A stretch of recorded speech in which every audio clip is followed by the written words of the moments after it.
ஆனமன வாழுகின்ற மாசாணியாத்தான் அங்கார ரூபம் கொண்டு கண் கொண்டு பார்த்தாது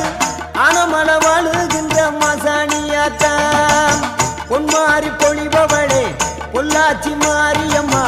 ஊராட்சி மலையினிலே வாழ்பார மாரியம்மா அகிலமெல்லாம் வாழ்பவளே ஆங்கார நீலி ஆனமன வாழுகின்ற மாசாணி தாயி அகிலமெல்லாம் வாழ்பவளே